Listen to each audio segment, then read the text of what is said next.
Esas dos últimas, las anteriores también, pero qué canción que nos recuerda quién es Jesús para nosotros y lo que ha hecho por nosotros. Y nos disponemos a leer la palabra del Señor. Vayan al libro de Lucas. Estamos en Lucas. Todavía nos queda un largo camino. Y hermanos, quiero confesarles que el mensaje de hoy, que voy a leer la palabra y luego orar, también que los niños van a salir en un momento, es uno de los mensajes que tiene que llamarnos no solo la atención, sino llenarnos de una profunda quietud en el espíritu para recibir esta palabra, porque vamos a hablar de la muerte necesaria. Vamos a hablar esta tarde acerca de lo que Jesús anunció anticipadamente. Lucas capítulo 9, por cierto, vamos a tener también pendiente para que leamos en Mateo, que también aparece allí la lectura que vamos a tener. Lucas capítulo 9, vamos a leer los versículos 21 en adelante. Dice la palabra del Señor: pero Él les mandó que a nadie dijesen esto, encargándoselo rigurosamente, y diciendo: es necesario que el Hijo del Hombre padezca muchas cosas y sea desechado por los ancianos, por los principales sacerdotes y por los escribas, y que sea muerto y resucite al tercer día. Y decía a todos: si alguno quiere venir en pos de mí, niéguese a sí mismo, tome su cruz cada día y sígame. Porque todo el que quiera salvar su vida la perderá, y todo el que pierda su vida por causa de mí esta la salvará. Pues ¿qué aprovechará al hombre si gana todo el mundo y se destruye o se pierde a sí mismo? Porque el que se avergonzare de mí y de mis palabras, de este se avergonzará el Hijo del Hombre cuando venga en su gloria, y la del Padre y de los santos ángeles. Pero os digo que en verdad que hay algunos de los que están aquí que no gustarán la muerte hasta que vean el reino de Dios. Oremos.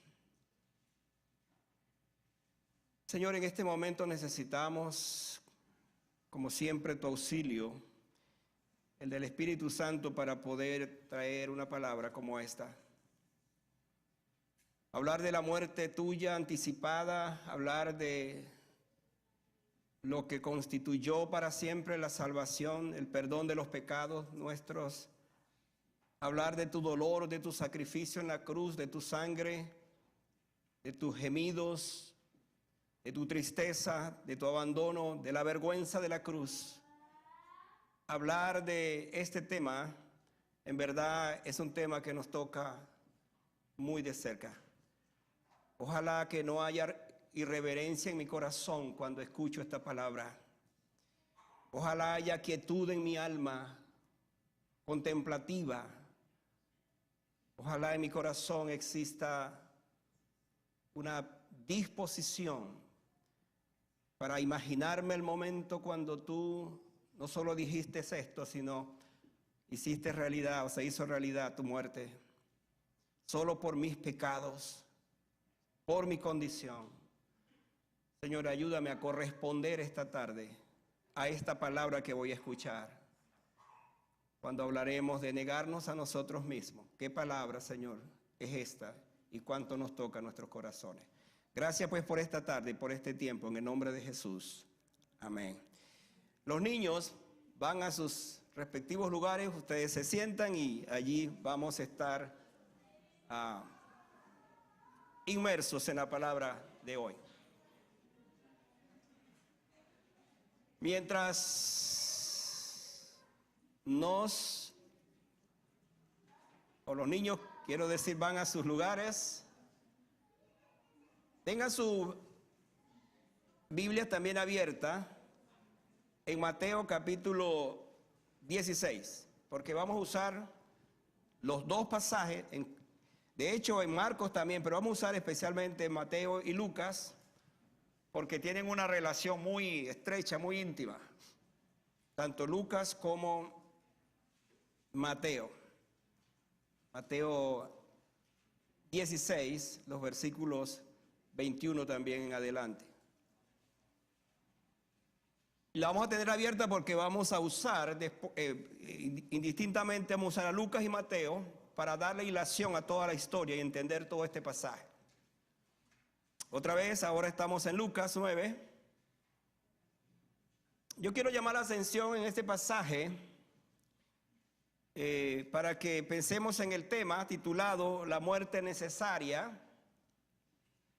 En el versículo 21, que dice, pero él les mandó que a nadie dijesen esto, encargándole rigurosamente.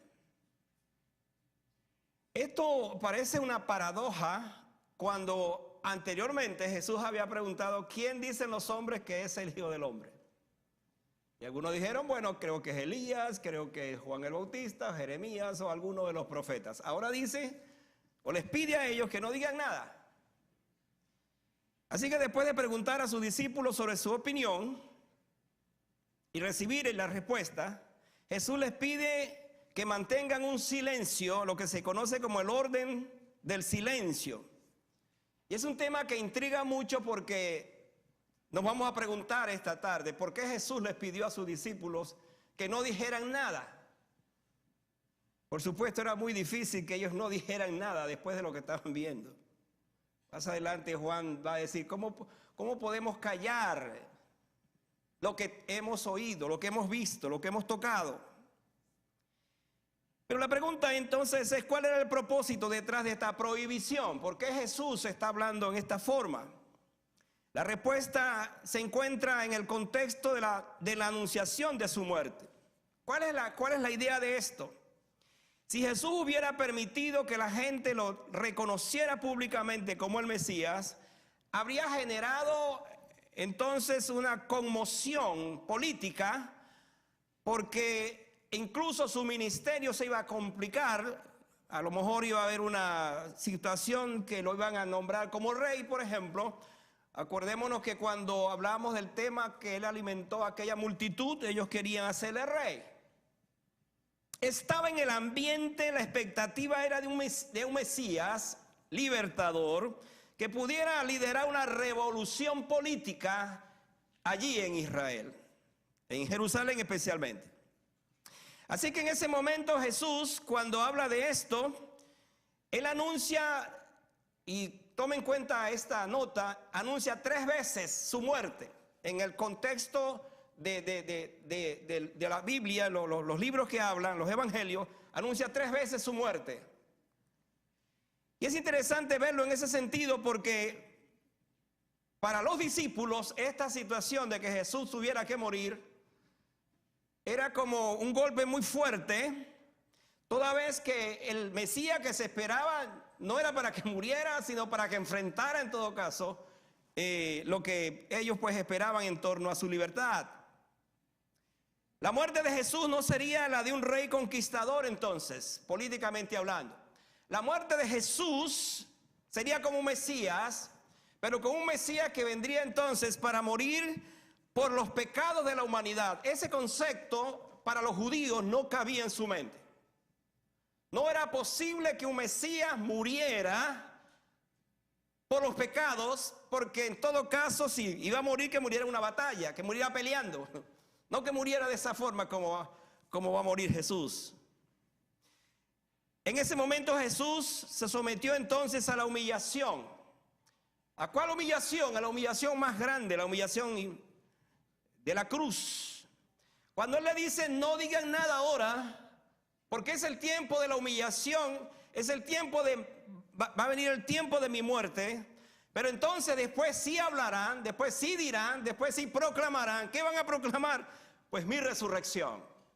Entonces, hermanos, en ese sentido vamos a trabajar esta tarde en este mensaje para que veamos por un lado el momento cuando Jesús dice no hablen, no lo digan.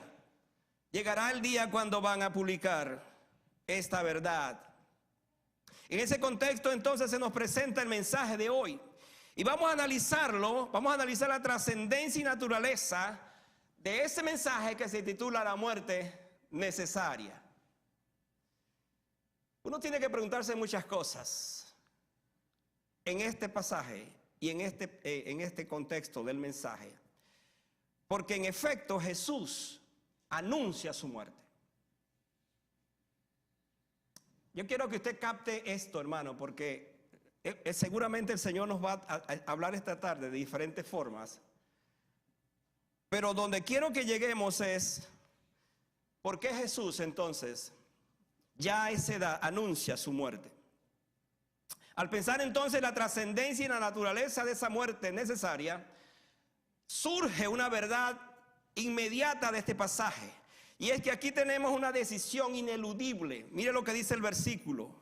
Es necesario, dice el versículo 22, estamos en Lucas ahora, 9. Siga allí su Biblia, por favor. Y mire lo que dice el versículo 22. Y diciendo, es necesario que el Hijo del Hombre padezca. La palabra necesario hay que subrayarla, hay que agarrarla, porque es lo que Jesús quiere decirnos a nosotros. Es necesario que el Hijo del Hombre, ¿qué va a pasar? Dice, padezca muchas cosas y sea desechado por los ancianos y por los principales sacerdotes y por los escribas, y sea muerto, pero también dice, y resucite al tercer día. Lo bueno de todo esto es que este anuncio, esta decisión ineludible, tiene que morir, tengo que morir, pone en perspectiva que la muerte de él no se acabaría todo su programa, todo lo que él iba a hacer, porque dice él mismo que moriría, padecería, pero resucitaría al tercer día. Y hermanos, aquí está lo que se conoce como la teología de la cruz, la teología de la muerte de Jesús, la teología de todo lo que él, en este caso anunció. Esta declaración sugiere que Jesús, como el Hijo del Hombre, estaba destinado a sufrir. El término Hijo del Hombre es la forma preferida de Cristo para referirse a sí mismo. Y Lucas, he dicho eso, esa es la palabra favorita de Lucas cuando habla de Jesús como el Hijo del Hombre. Hay algunos cuestionamientos por ahí, incluso de gente que piensa que ese término no puede referirse a Jesús porque él se define como Hijo de Dios. Pero déjeme decirle que él es Hijo de Dios, pero es el Hijo del Hombre. Para entonces afirmar que él fue un ser humano, totalmente 100% humano, pero también 100% divino. Y este es el término con el cual él se va aquí a identificar. Será en esta condición como ser humano pleno que Jesús padecerá los horrores de la muerte cruenta y violenta en la cruz. La decisión de Cristo de enfrentar la cruz no fue casual. Formó parte de un plan divino establecido por Dios. Ahora, por favor, vengan conmigo a la imaginación. En la eternidad, antes que existiera el mundo, antes que existiéramos nosotros, hubo una decisión. Pedro, inspirado por el Espíritu Santo, nos da esta revelación. Dice, sino con la sangre preciosa de Cristo, estoy leyendo en primera de Pedro 1:20, dice, sino con la sangre preciosa de Cristo, como de un cordero sin mancha y sin contaminación, y aquí viene el texto, ya destinado desde antes de la fundación del mundo, pero manifestado en los postreros tiempos por amor de vosotros. La muerte que Jesús está anunciando ahora, ineludible, ya había sido entonces preparada desde la eternidad. La decisión que hubo entre el Padre, el Hijo y el Espíritu Santo. Como si fuera una reunión la más grande que pueda uno pensar en la eternidad. Otra vez cuando no existía el tiempo y por supuesto nosotros. La reunión entre el Padre, la reunión entre el Hijo y el Espíritu Santo acerca de lo que iba a ser Dios creando el mundo, pero sabiendo que el mundo y el hombre le iba a desobedecer. Entonces allí el Padre, junto con el Espíritu Santo y el Hijo, tomaron la decisión. ¿Quién va a venir? ¿Quién va a morir? Pues alguien tiene que entre nosotros encarnarse para hacer realidad esta profecía. Y entonces aquí vemos algo extraordinario, porque en efecto la figura del Cordero de Dios sugiere a un sufrimiento extremo. A veces nosotros cantamos Cordero de Dios, leemos el Cordero de Dios, pero no tenemos idea de lo que esto significa muchas veces. Hermanos, los corderos en el Antiguo Testamento iban a ese lugar sin protestar, porque así es la oveja.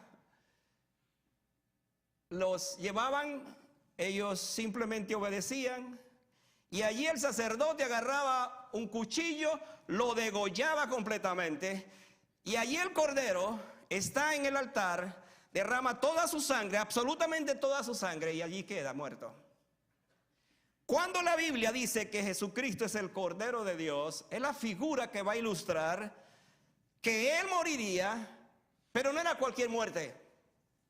Era una muerte cruenta. Era una muerte donde toda su sangre tenía que ser derramada, por eso se llama Cordero. La Biblia nos habla de Él como padeciendo, dice, voy a padecer mucho. Y hermanos, estos son apenas términos para que entendamos cuán cruento fue aquello. Él iba a ser desechado por los principales sacerdotes y de los escribas. Jesús enfrentó la furia y el odio de su propio pueblo cuando escuchó la decisión del pueblo, cuando Pilato presentó y dijo, aquí está Barrabás y aquí está Jesús, ¿a quién les voy a entregar? Y por supuesto el pueblo dijo que soltaran a Barrabás, y entonces dijo, ¿qué voy a hacer con Jesucristo? Él dijo, todo el pueblo, la familia de Jesús, la nación de Jesús, el linaje de Jesús, el pueblo que le vio nacer, el pueblo que le vio crecer, dijeron, crucifícale, crucifícale. Pero hermano, no fueron los judíos los que le crucificaron. Ellos dijeron eso, pero se lo entregaron a los romanos, porque eran los romanos precisamente los encargados de ejecutar esa muerte, la muerte de cruz. Entonces aquí surge una pregunta dentro de esa decisión ineludible de Jesús, cuando vemos entonces que fue el Padre, que el Padre escogió al Hijo, pero también escogió ese tipo de muerte. El texto que estamos leyendo nos habla de esto. Por allá en Juan 15:13 y Gálatas 3:13 leemos esto. Nadie tiene mayor amor que este, que uno ponga su vida por sus amigos. Gálatas nos va a decir, Cristo nos redimió de la maldición de la ley, hecho por nosotros maldición, porque escrito está, maldito todo aquel que es colgado en un madero. Uno se pregunta, ¿por qué Dios no escogió otra muerte más sencilla, menos horrible, menos dolorosa para su Hijo? Hoy pudiéramos pensar, bueno, que lo más lógico hubiese sido que Jesús lo pusiera en un lugar, hubieran unos francotiradores, le dispararan y ahí se quedó todo. Otras muertes que son rápidas, sin sufrimiento. El Padre escogió para su Hijo la muerte más cruenta. Y Jesús se comprometió plenamente con nuestra salvación. Una de las cosas que nos sorprende de esa decisión es que Él, por la voluntad del Padre, amó tanto al Padre y su relación era tan íntima que precisamente Él aceptó su voluntad, la voluntad del Padre.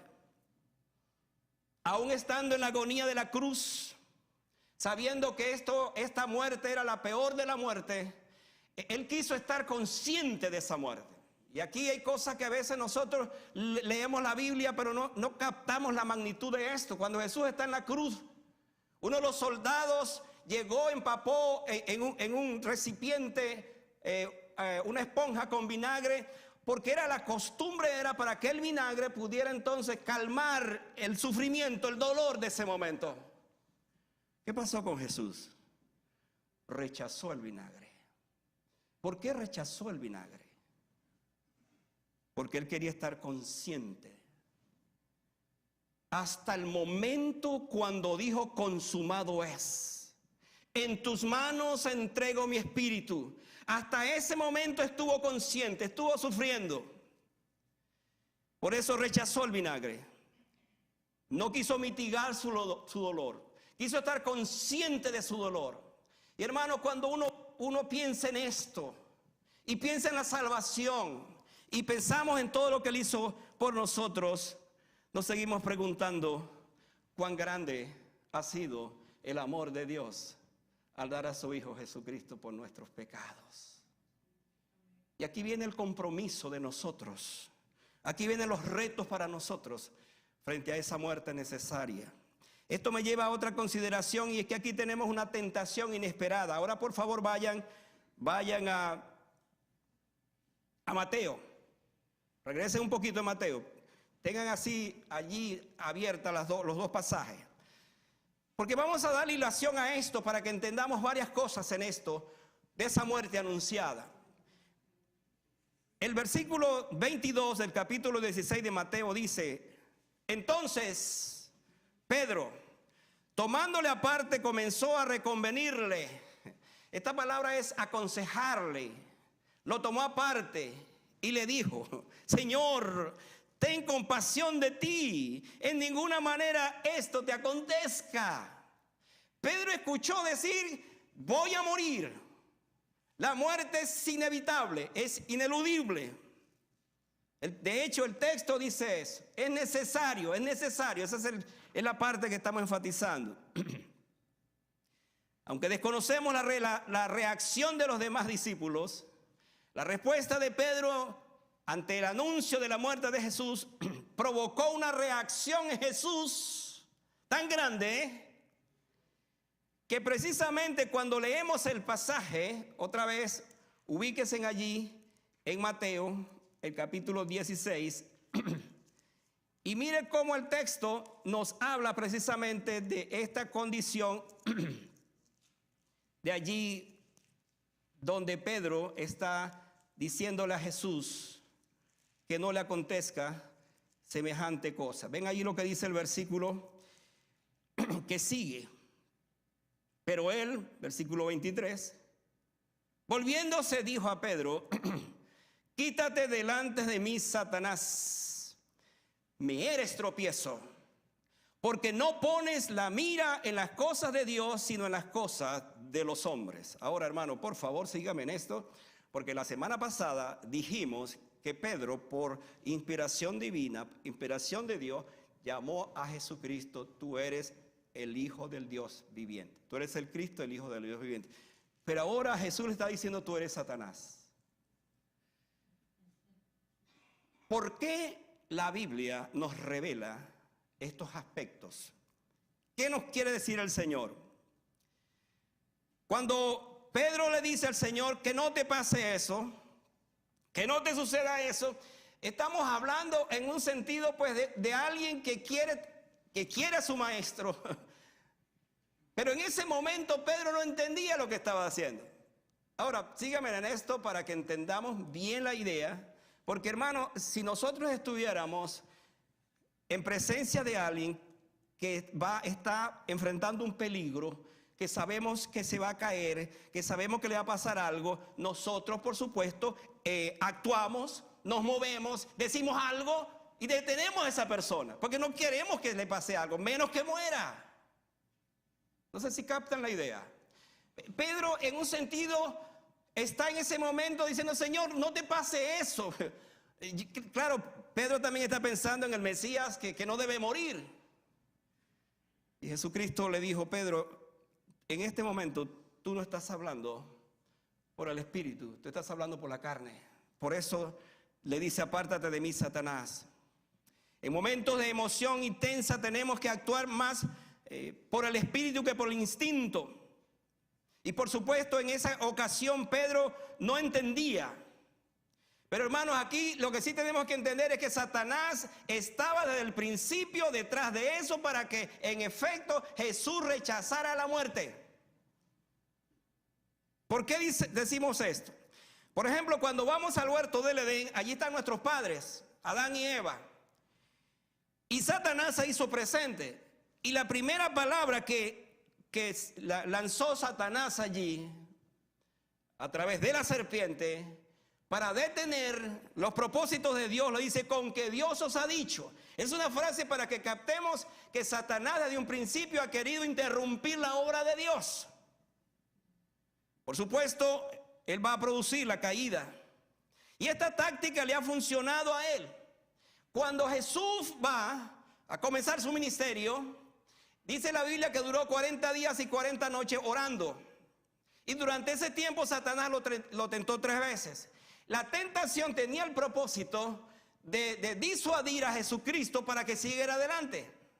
Pero Jesucristo lo enfrentó con la palabra diciendo: escrito está, escrito está, escrito está. Y Satanás entonces se fue. Ahora Satanás vuelve otra vez. Vuelve otra vez. ¿Con qué intención? Con la intención de parar a Jesús con eso. Porque Satanás sabía, en medio de todo, que la muerte de Jesús implicaba su derrota total. Y vamos a verlo hasta más adelante. Jesús demostró un espíritu de discernimiento excepcional al reconocer la influencia de Satanás en ese momento. Era el mismo Satanás que estaba hablando por un discípulo tan cercano como Pedro, tan amado como Pedro. En ese momento está actuando Satanás. Y esto, amada iglesia, amados hermanos, nos hace pensar cómo Satanás utiliza aún nuestras vidas en una situación particular para desviar, para cambiar los propósitos divinos, incluso cambiar los propósitos en nuestras vidas. Es interesante que la palabra tropiezo es la palabra escándalo. La idea es que Pedro en ese momento estaba como tendiéndole una trampa a Jesús, pero no era Pedro, era Satanás. Porque si Jesús aceptara eso, es verdad, tienes razón, no voy a la cruz. Entonces había caído en la trampa. ¿De quién? De Satanás, porque era lo que quería hacer Satanás. Pero, amada iglesia, Satanás no pudo disuadir a Cristo de su muerte, aún utilizando a Pedro. Esto me lleva a otro pensamiento. Tengo 6 pensamientos esta tarde sobre esto, así que por favor síganlo uno por uno, porque va a ser, creo, muy interesante todo esto. Vuelvan otra vez a Mateo, el 16, capítulo 16. Mira lo que ahora dice el versículo 24. El versículo 24 dice: entonces Jesús dijo a sus discípulos: si alguno, léalo bien, iglesia, si alguno quiere venir en pos de mí, niéguese a sí mismo y tome su cruz y sígame. Mi tercer pensamiento es que aquí tenemos una demanda condicionada. En el contexto, cuando Jesús dice y habla de la muerte, en este tema de la muerte necesaria, tenemos una demanda condicionada. ¿Por qué decimos esto? Porque en efecto, cuando Jesús anunció su muerte, habló a sus discípulos que si alguno quería seguirle, y hermanos, estamos aquí porque nosotros hemos querido seguir a Jesús, ¿no es cierto? Pero escuche bien esto, porque a veces nosotros como que estos textos los pasamos por arriba. Cuando dice: si alguno quiere venir en pos de mí, si alguien decide, es la idea del texto, si alguien está dispuesto, si alguien toma la decisión de seguirme, entonces, ¿qué debe hacer? Negarse a sí mismo, tomar su cruz cada día y seguirme. O sea, aquí la cosa como que se complica, porque lo primero que encuentro en este pasaje es que el Señor me pide que me niegue a mí mismo. Ahora, hermano, yo quiero que usted me siga muy de cerca en esto, porque Jesús va a la cruz. Jesús va a enfrentar la cruz y le dice a sus seguidores que ellos también tienen que enfrentar la cruz.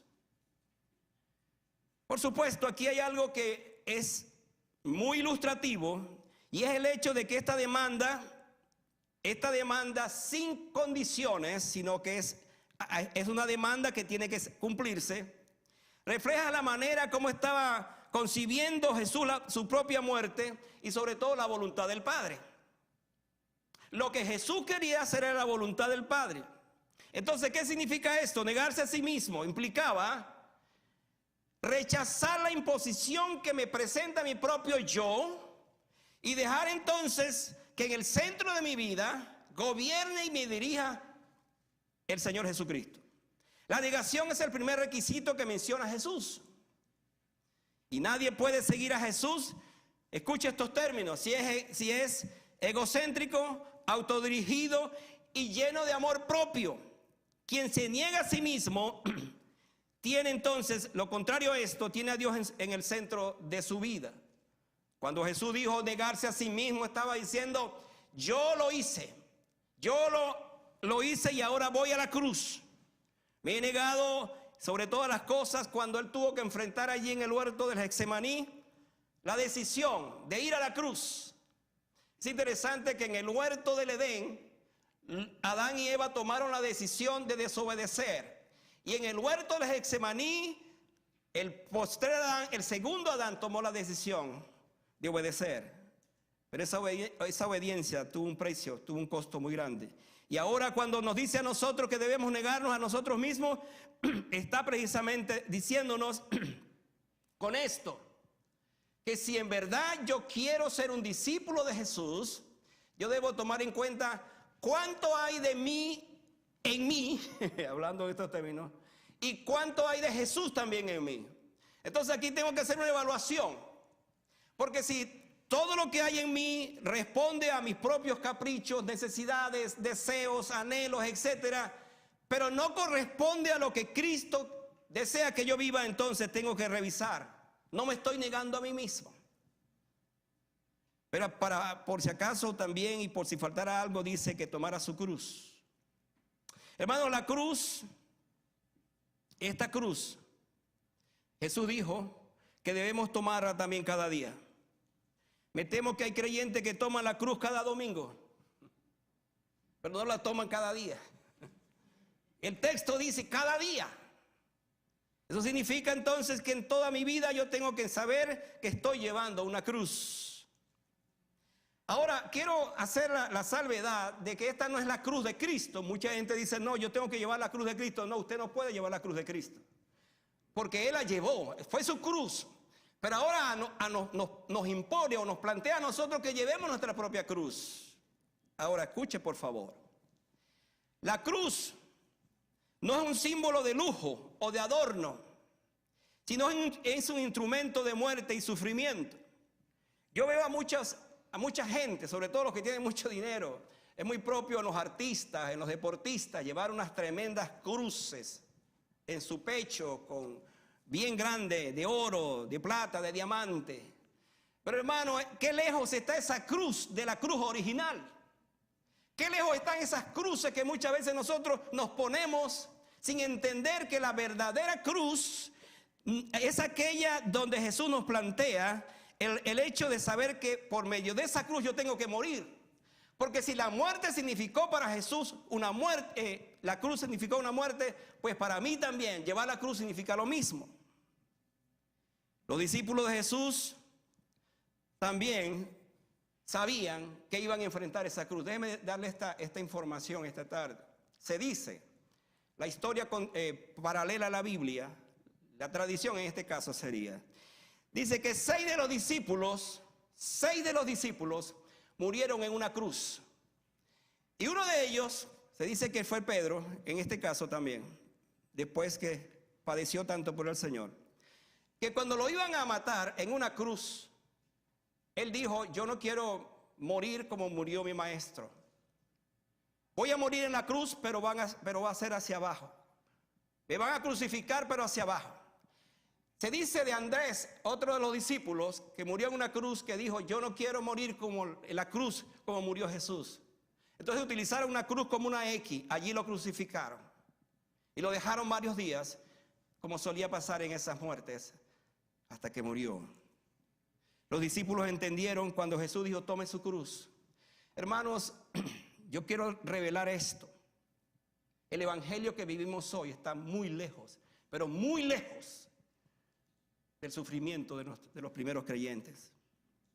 Los primeros cristianos se enfrentaron a una decisión entre morir, entre el obedecer al César, por ejemplo, he dicho eso antes, o el morir. Y la cruz siguió siendo el instrumento que utilizaban, en este caso los judíos, y le recomendaban a los romanos para que lo utilizaran, para que mataran, por supuesto, a los cristianos. Puede pensar en un momento en esto, hermanos. El Coliseo romano, por ejemplo. La fiesta, imagínense por un momento un estadio donde uno va a ver un juego de béisbol, un juego de fútbol, otro juego. La multitud allí aupando a su equipo. En el Coliseo romano se reunían también las multitudes. ¿Sabe para qué? Porque el juego, la diversión era ver a leones ver a los cristianos allí, multitudes de ellos moviéndose. Madres con hijos, padres, jóvenes, moviéndose, cristianos. Y de repente abrir entonces las compuertas de los leones o de las vacas salvajes, otros animales salvajes. Y allí está la multitud, deseosa de ver sangre. Era el espectáculo. ¿Cuál era ese espectáculo? Allí se iba esa tarde a sacrificar los cristianos, iban a morir los cristianos. Esa era la diversión de esas gradas. Cuando Jesús dijo estas palabras, de negarnos a nosotros mismos, de tomar la cruz, Él estaba pensando que en efecto vendrían los tiempos de sufrimiento. Hoy día el creyente de hoy es un creyente muy cómodo, no sufre. Y déjeme decirle, no es que tenemos que ir a esos extremos, pero quiero referirme al hecho de que nos cuesta negarnos a nosotros mismos, nos cuesta llevar la cruz. Y por supuesto nos cuesta muchas veces seguir al Señor como debe ser. Jesús es el ejemplo perfecto de alguien que se negó a sí mismo, tomó su cruz y siguió al Padre. El cuarto pensamiento es que aquí tenemos una paradoja salvadora. Vayan otra vez a Mateo 16 y vean el versículo 25. Una paradoja salvadora. Esa palabra la estoy usando para que vean que es un contraste. Vean lo que dice entonces el versículo 25. El pasaje que estamos leyendo allí en Mateo. Porque todo el que quiera salvar su vida, ¿qué va a pasar? La perderá. Y todo el que pierda su vida por causa de mí, esa es una paradoja. ¿Cómo es eso? Que yo, si salvo mi vida, la pierdo. Y si pierdo mi vida, la salvo. Hermano, solo eso se entiende en el contexto de lo que significa seguir al Señor. Déjeme explicarlo de esta forma. Esta afirmación paradójica de Jesús desafía la tendencia natural de buscar salvar nuestra vida a toda costa. Vivimos en esta vida, valga la redundancia, en este mundo, tratando de salvar nuestra vida. Piense en lo que usted hace todos los días, en lo que sus negocios, su trabajo, sus estudios. Piense en eso. Usted está tratando de salvar su vida. Los discípulos de Jesús, al igual que muchos de nosotros, desean preservar su vida y evitar el sufrimiento. Sin embargo, Jesús les enseña que la verdadera vida se encuentra en perderla por causa de Él y su evangelio. Aquí está la diferencia. Cuando nos enfocamos en salvar nuestras vidas, pensando en nuestros propios planes, aspiraciones, logros, podemos perder de vista la vida eterna y los goces que provienen de seguir a Cristo. Entonces decimos que el egoísmo y la búsqueda de la felicidad temporal pueden llevarnos a perder la vida que realmente importa, porque estamos ganando a esa vida que me parece que es la mejor. Pero estoy perdiendo la vida que tiene significado, que tiene valor, que tiene propósito. ¿Por qué traigo eso? ¿Por qué conecto eso? Porque, hermanos, estamos hablando del anuncio que hizo Jesús. Es necesario que muera, la muerte necesaria. Los discípulos de Jesús entendieron después entonces que la muerte de su maestro, la muerte de Cristo, sirvió para hallar la vida. Él no salvó en ese momento su vida en el sentido físico, porque murió, pero con su muerte entonces la gente y nosotros hasta el día de hoy hallamos la vida. La pérdida de la vida de Jesús, hablando en estos términos, sirvió para que nosotros halláramos la verdadera vida. Qué cosa tan maravillosa. Usted sabe que Judas, por ejemplo, que buscó ganar su vida a través de sus aspiraciones, la perdió para siempre. Judas se equivocó de maestro. Judas se equivocó en cuanto a quién era Jesús, porque él seguía pensando entonces en el Jesús Mesías, el Salvador, el guerrero, pero no en el Jesús que iba a entregar su vida. Era una paradoja. Por eso estamos hablando de que aquí tenemos una paradoja salvadora. Salvar mi vida y la pierdo, pero perder mi vida la salvo. Vamos a pensar un poquito en esto. Piensen usted mismo. Hay cosas en mi vida que yo tengo que literalmente perderlas si realmente yo quiero seguir al Señor. Hay cosas en mi corazón que yo necesito perderlos, porque son los que gobiernan mi vida, son los que dirigen mi vida. Hay asuntos muy internos en mi corazón, vicios, adicciones, costumbres, muchas cosas están allí, pero eso tiene que morir. Yo tengo que perder eso para ganar lo otro, porque al hacer eso entonces estoy diciéndole, Señor, tú eres lo más importante en mi vida. Jesús enseña que aferrarse a la vida para nuestro propio placer y negarnos a someternos a Él puede llevarnos a perder los goces que Él tiene preparado para nosotros. Sin embargo, quien pierde su vida por causa de Cristo, confiando en Él, sometiéndose a su señorío, ganará en esta vida las bendiciones que Él tiene preparado, pero en el futuro ganará la vida eterna. ¿Es un sacrificio? Sí, es un sacrificio. Y ahí es donde entramos a entender por qué Jesús dijo y habló de esta paradoja. El que quiere salvar su vida, la perderá. Pero el que pierda su vida por causa de mí, la hallará. Mi penúltimo pensamiento, hablando en esa muerte necesaria, es que aquí tenemos una pregunta desconsoladora. Vayamos otra vez a Mateo, capítulo 16. Mira lo que dice el versículo 26. Aquí tenemos una pregunta desconsoladora. Mire lo que dice el versículo. Porque ¿qué aprovechará el hombre si ganare todo el mundo y perdiere su alma? ¿O qué recompensa dará el hombre por su alma? Hermano, esta es una pregunta que desconcierta, que es desconsoladora. ¿Por qué? Porque Jesús está hablando de aquellas personas que deciden por su propia condición, una decisión muy personal, ganar la vida, ganar el mundo, ganar todo eso, pero no me importa que al final, cuando muera, ¿a dónde va a ir mi alma? ¿Qué va a pasar con mi alma? ¿Cuál será mi destino eterno? De esta manera entonces Jesús anunció su muerte y habló de ganancia y pérdida para enseñar la importancia de una vida comprometida con Él y su obra. Lo que espera Jesús no son cuántos trofeos exhibiré al final de mi vida, cuántos diplomas, cuánta ganancia. No, eso no es lo que Jesús espera. Lo que Jesús espera de mí es cuáles serán las marcas que yo le presentaré cuando esté en su presencia como resultado de haber sufrido por Él, vivido por Él, entregado a Él.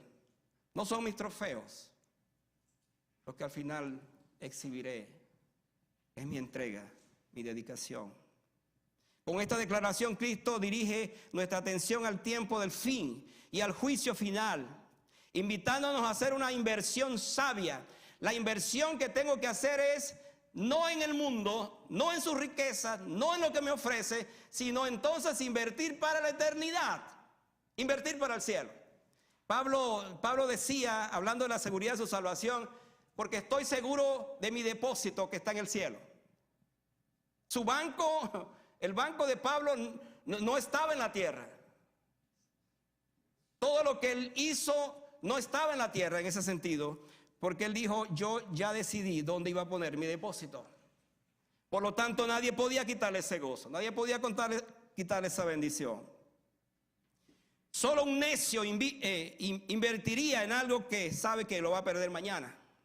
Sin embargo, muchas personas pasan su vida invirtiendo en cosas que se perderán al morir o se perderán de un momento a otro. Aún los creyentes no han entendido la importancia que tiene esto, que mi inversión no es tanto en esta vida como en la vida que viene. Porque esta vida pasará, este mundo pasará, Cristo volverá y todo se acabará. Y la inversión que yo haya hecho para el cielo es la que permanecerá para siempre. Sí, Señor, amén. Son como aquel hombre que acumuló tantas riquezas. ¿Se acuerdan de esa historia que Jesús dijo? Habló de él. que hizo otros graneros, tenía mucho dinero, hizo otros graneros y comenzó a llenar esos graneros de todas sus cosechas y le dijo a su alma: alma, muchos bienes tienes, reposa, alégrate, gózate, tranquilízate, ya estás seguro para siempre. Y Jesús le dijo: necio, eres un necio, porque esta noche vienen por tu alma. ¿Y qué vas a hacer con todo lo que acumulaste? Así es la vida, hermano. Cuando yo vivo solo pensando en las cosas terrenales y pierdo de vista lo que me espera, he invertido mal mi vida. Por eso Jesús, vuelvan otra vez a la pregunta, dice: porque ¿qué aprovechará el hombre si ganare todo el mundo y perdiere su alma? ¿O qué recompensa dará el hombre por su alma? No hay, hermano. No hay recompensa para nuestra alma, porque el único que puede y tiene que ver con mi alma es aquel que murió precisamente para que mi alma fuera salvada del infierno, de una perdición eterna y por supuesto de lo que vendrá más adelante, que es la salvación y la vida eterna. Hermanos, quienes están en Cristo ganan al morir. No serán juzgados, sino absueltos en el día del juicio y vivirán para siempre en la presencia del Señor. Escuche esto: entregar tu vida, tomar tu cruz y seguir a Jesús es la mejor inversión que debes hacer en esta vida. Y una inversión segura que está garantizada por aquel que murió, por aquel que resucitó, por aquel que está a la diestra del Padre y por aquel que vendrá por ti otra vez. ¿Qué garantía tan grande tenemos? En esto Jesús nos enseña y les enseñó a sus discípulos que entonces su muerte era necesaria. Y hermano, voy a mi último pensamiento. Y vuelvan otra vez a Mateo. Estoy relacionando Mateo con Lucas porque lo que Lucas dice acá es como un extracto, un resumen de lo que Mateo dice, de lo mismo. Pero ahora miren lo que dice el versículo 27 de Mateo 16. Dice el versículo 27: porque el Hijo del Hombre vendrá en la gloria de su Padre con sus ángeles, y entonces pagará a cada uno conforme a sus obras. Yo quiero detenerme en este pensamiento final. Porque cuando yo leo al principio que Jesús dijo: es necesario, le dijo a sus discípulos, que el Hijo del Hombre padezca y muera. Dijo también: resucitará al tercer día. Y hermano, cuando estudiamos la Biblia nos damos cuenta que la resurrección de Jesucristo le llevó, después de 40 días de haber resucitado, le llevó al cielo. Imagínense la escena: los discípulos le vieron durante todo ese tiempo, después que estuvieron 3 años, y anduvo 40 días con ellos, enseñándoles acerca del reino. Y un día de esos salió allí a las afueras, y de repente dice la Biblia que vino una nube y lo levantó. Y allí están los discípulos viendo que su maestro está levantado, está ascendiendo y ascendiendo, y desaparece para siempre, físicamente hablando. Y él había dicho estas palabras: si me voy, volveré otra vez. Y ahora Jesús, en el contexto de su muerte, está hablando no solo de su muerte cruenta, de su resurrección, pero también de su segunda venida. Entonces todo lo que nos está diciendo es: si algo ustedes tienen que saber, es que mi muerte va a contribuir para todo esto, pero cuando yo venga, entonces será el tiempo de la premiación, será el tiempo de arreglar las cuentas. Por eso dice el texto: porque el Hijo del Hombre vendrá en la gloria de su Padre con sus ángeles, y entonces pagará a cada uno conforme a sus obras. Ahora, aquí entramos en esta teología del entendimiento acerca de cómo es que la obra de Jesús fue tan completa en esto, y es tan completa para nosotros. Para que entendamos entonces lo siguiente: que en efecto Jesús volverá.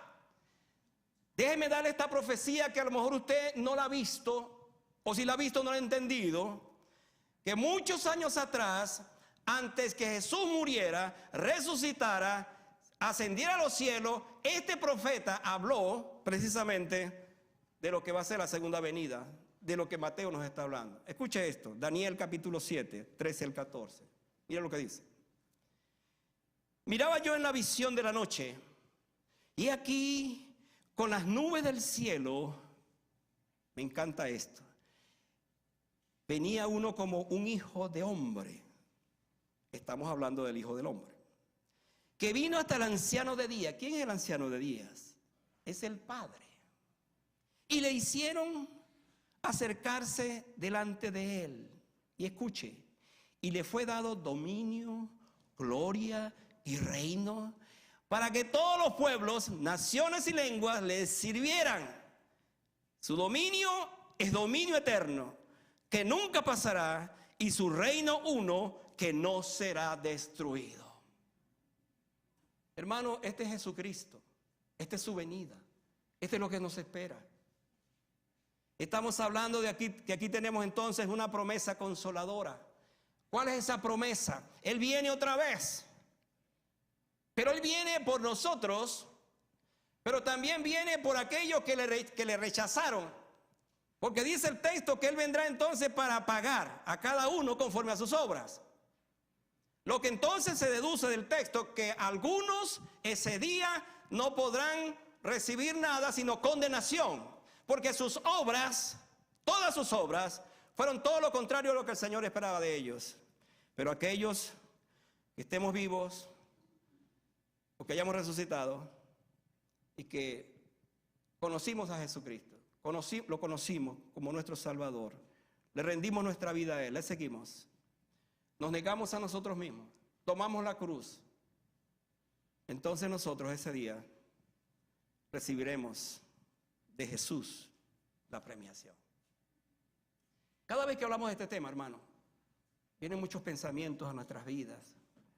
Quizás en la quietud de mi corazón digo, Señor, pero yo no he hecho nada para ti. ¿Con qué me vas a premiar? ¿Qué me vas a dar? Si lo que te he dado es dolores de cabeza, desobediencia muchas veces, no te amo, no te sigo como debe ser, ¿qué me vas a dar ese día? Déjeme decirle esto. La promesa de Jesús es que viene otra vez. Y a los que son suyos, a los que le pertenecen, los tomará hacia un lado, dice la Biblia, como ovejas. Y les dirá, venid benditos de mi Padre, a heredad del reino de Dios, preparado para vosotros antes de la fundación del mundo.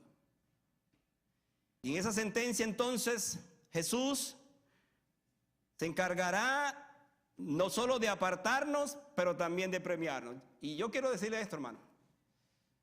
Yo no estoy pensando, y usted seguramente lo mismo, recibir de Jesús. Se hablan de coronas, se hablan de muchas cosas de estas. Pero hermano, creo que lo más importante que nosotros debemos prepararnos es que yo esté seguro de que le pertenezco, que mi nombre está inscrito en el libro de la vida y que cuando Él venga yo voy a estar con Él para siempre. Voy a disfrutar de la vida eterna que Él me ha preparado. Yo no puedo pensar en un galardón mejor que este, mayor que este. Si Él quiere darme otras cosas, que me la dé, pero lo más importante es esto, el saber entonces que tengo esa seguridad. ¿Qué día será aquel cuando tengamos que estar en su presencia para recibir los galardones? Pero también sería un día muy triste para aquellos que van a ser castigados. Será un día de vergüenza para algunos. Y como dice Lucas 9:26, porque el que se avergonzare de mí y de mis palabras, de este se avergonzará el Hijo del Hombre cuando venga en su gloria y en la del Padre y de los santos ángeles. ¿Qué día glorioso será aquel entonces cuando veamos a Jesucristo descender del cielo con su iglesia ya levantada para entonces el día de la premiación? Con sus ángeles, dice, poderosos ángeles. Entonces la pregunta final es esta: ¿te recibirá el Hijo del Hombre en su glorioso reino cuando regrese? ¿O te avergonzarás al saber que tu vida no le perteneció, o con tus hechos lo negaste? ¿Cuál será tu posición? ¿Cuál será tu respuesta? Esta es una razón más para ser sabios, negarnos a nosotros mismos, tomar nuestra cruz e invertir en el reino de Dios. Y no tanto invertir en las cosas materiales, en el sentido de que ellas perecen. La muerte de Cristo, mis amados hermanos, además de ser para nuestra salvación, nos prepara para que Él nos reciba en su glorioso reino en el día de su regreso. Este texto, este mensaje, me hace pensar entonces que yo debo estar seguro de que estoy en su reino, que le pertenezco, que soy su hijo, que le amo. Pero también me compromete, porque si yo no estoy viviendo para Él, no me niego a mí mismo, no tomo su cruz o mi cruz, no le sigo como debe ser, yo debo revisar. Mis pensamientos finales son estos: Jesús habló a sus discípulos sobre la necesidad de morir y seguirlo. Incluso cuando Él mismo se sometió a la voluntad del Padre y aceptó la muerte de cruz. Pidió 3 veces al Padre que le hiciera pasar aquella amarga copa. Pero el Padre no contestó la oración del Hijo. Pasó por la terrible humillación de una cruz. No había una muerte más cruenta, más indigna, más vergonzosa que la muerte de una cruz. Déjeme darle este dato que quizá usted no conoce. A nosotros, cuando vemos la crucifixión de Jesús, nos lo presentan con los ladrones cubiertos ahí con una ropa interior. Pero la verdad, hermano, es que los condenados allí iban desnudos. Cuando uno se imagina esa escena de nuestro Señor Jesucristo pasando por semejante vergüenza, muriendo por aquellos que le están crucificando, escuchando de Él: Padre, perdónalos porque no saben lo que hacen, enfrentándose a la vergüenza, al escarnio público, aquel espectáculo vergonzoso. El Hijo de Dios, el Dios hecho carne, muriendo, porque Él dijo: me es necesario morir.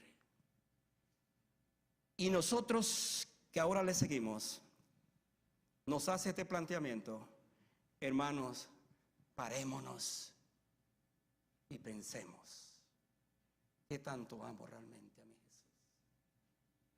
¿Qué tanto amo a ese Jesús que voluntariamente se entregó de esa manera? ¿Qué clase de vida llevo? ¿Qué clase de vida tengo? ¿Qué tipo de cristiano soy? ¿Qué tipo de discípulo soy? Y quizás en la quietud de tu corazón digas esta tarde: Señor, gracias, porque por medio de este mensaje tú me invitas para que yo te dedique realmente mi vida a ti. Y que a partir de ahora, como nunca, mi inversión más grande sea para ti, no tanto para el mundo. Que viva para ti, Señor, no tanto para mí. Yo no encuentro otra mejor manera de explicarlo y de decírtelo que siguiéndole. Por eso Él dijo: negarse a sí mismo, tomar su cruz y seguirle. Eso es todo. No es fácil negarse a sí mismo. No es fácil tomar la cruz. Y por lo tanto no es fácil seguirle. Pero ¿qué dijo Jesús? Para que oremos al Señor. Aprended de mí, que soy manso y humilde de corazón. Llevad mi yugo sobre vosotros. Y Él dijo estas palabras: porque mi yugo es fácil y ligera mi carga. Cuando yo leo esas palabras y lo conecto con el mensaje de hoy, digo: Señor, en medio de todo lo que está pasando, en medio de todo lo que tú sufriste, quiero decir, tú me dices que tu yugo es fácil. Y es fácil si el Espíritu Santo está en mi vida, me guía y me ayuda para vivir la vida cristiana. Así es fácil. Pero me enfrento a todo un reto, me enfrento a todo un desafío. Vamos a orar al Señor, vamos a estar de pie y vamos allí en la quietud de nuestros corazones, vamos a responder a este mensaje. Vamos a responder allí tomando en cuenta lo que hemos dicho. Hemos hablado en esta tarde de muchas cosas que se desprenden de la palabra original de Jesús. Me es necesario. Y por lo tanto, al verlo de esa forma, Jesús entonces murió, se entregó y espera que nosotros seamos esos discípulos. Cierre sus ojos y ore allí en su corazón, diciéndole al Señor: Padre, muchas gracias porque esta palabra una vez más me toca muy profundo, me hace pensar en mi condición, me hace pensar en mis pecados, me hace pensar en mis tendencias, mis adicciones, lo que puede haber que me separa de ti, Señor. Me hace ver que yo necesito renunciar a tantas cosas en mi vida para poder tomar tu cruz y seguirte. Me hace ver que estoy lejos de ti, pero que tú me invitas para que me acerque a ti y te siga. Esta tarde, Señor, yo te rindo mi corazón. Nuevamente, Señor, tú me has hablado. Perdóname porque no vivo para ti. Perdóname porque más vivo para mí que otra cosa. Ayúdame, Señor, que esta palabra me levante y me sostenga. En el nombre de Jesús. Estemos allí de pie, vamos a pedir a los hermanos que pasen al frente. Yo quiero volver otra vez para que oremos y sigamos en este culto que lo estamos dedicando